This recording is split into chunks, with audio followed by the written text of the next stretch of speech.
Hello there, YouTube.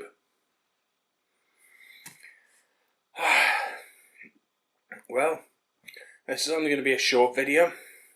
This is just a quick video to let everyone know to check someone out. Actually, to say, I was going to make a video over the weekend, just talking about YouTube drama, like over Booktube. But I decided not to bother. It seemed a bit petty. It seemed unwarranted, and frankly, I thought it would come across as bad taste. So I decided not to add to the commentary, especially as people started deleting videos. I felt I kind of missed my chance. So yeah, but I did want to comment on this, largely because I felt the need to rally the community, as it were. Just to lend some support. Lend a sympathetic ear and a bit of compassion. Because Booktube is supposed to be a community of adults who, rather than argue over silly things, come together and prove themselves to be a community of compassionate adults. And I want to prove that. I want to actually leverage that and prove that we are that. And I saw a video that was uploaded yesterday, and that video is by one of my favourite booktubers, actually. One that I've been watching for at least a year now. I think probably closing on 2 years. And that is Brian Lee Durfee, author of The Forgetting Moon and The Blackest Heart from Simon & Schuster Saga Press. He does it in every video. Why can't I? Got to be a bit silly at times, haven't you? But yeah, Brian Lee Durfee, I say, author of The Forgetting Moon, and pretty awesome booktuber. I want to have a bit of a call to action here, and I want to send all of Booktube over to his channel to check out his channel, watch a review or two, and just generally check him out. See if you like what you see. Maybe even check out his book.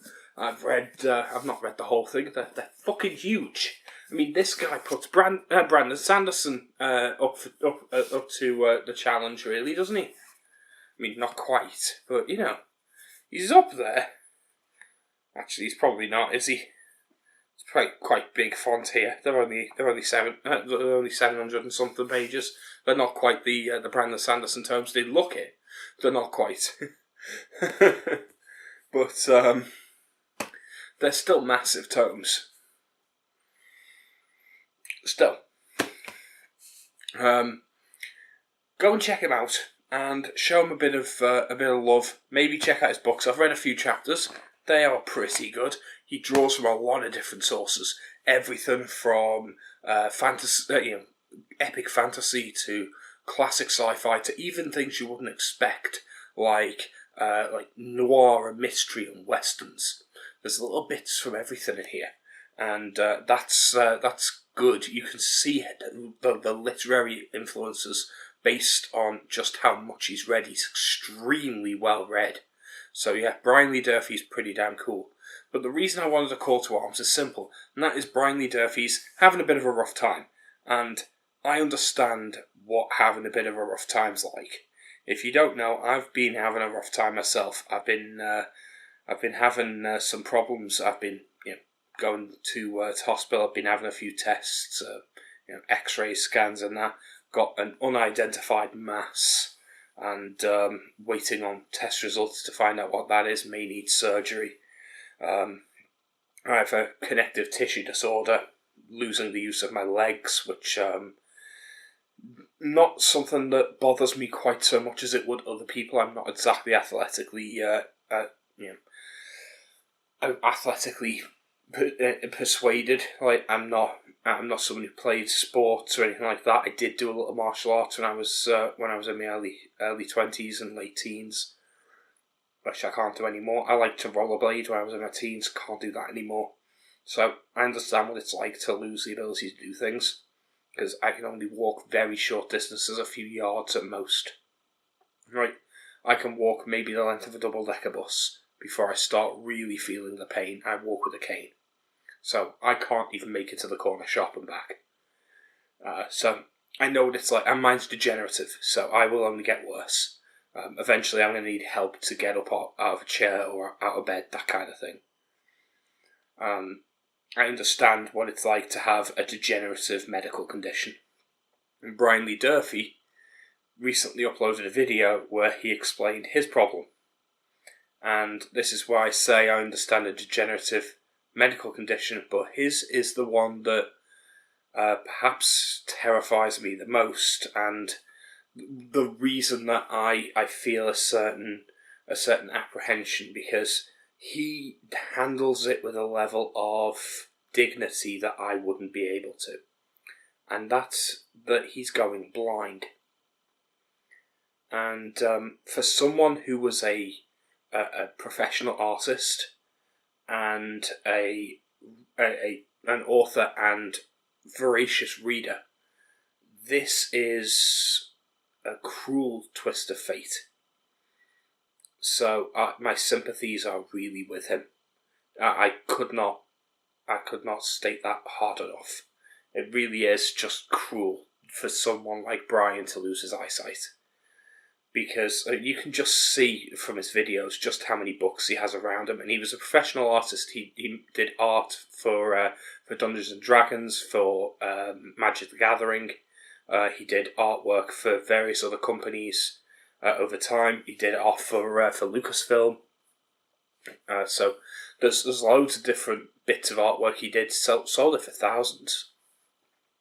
He was a quite respected artist. But when his eyesight started to fail him, he gave up the art in order to pursue his writing. And that's when he wrote The Forgetting Moon. So he did consider it, in a way, sort of a blessing, because he discovered a new talent. And in that way, you could claim that that it was a blessing in disguise, because he would not have written this if it wasn't for his eyesight starting to fail.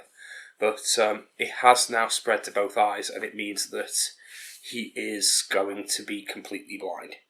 And that is something that is harrowing in a way that I can sympathise, but I can only imagine.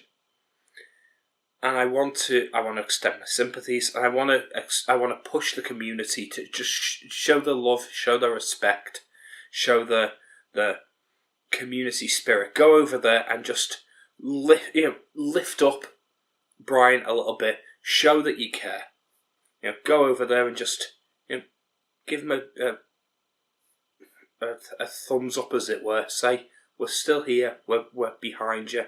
We've still got your back, as it were. I'm not sure how much it's going to help, but at the very least, it can't hurt for him to know that people care. Can it?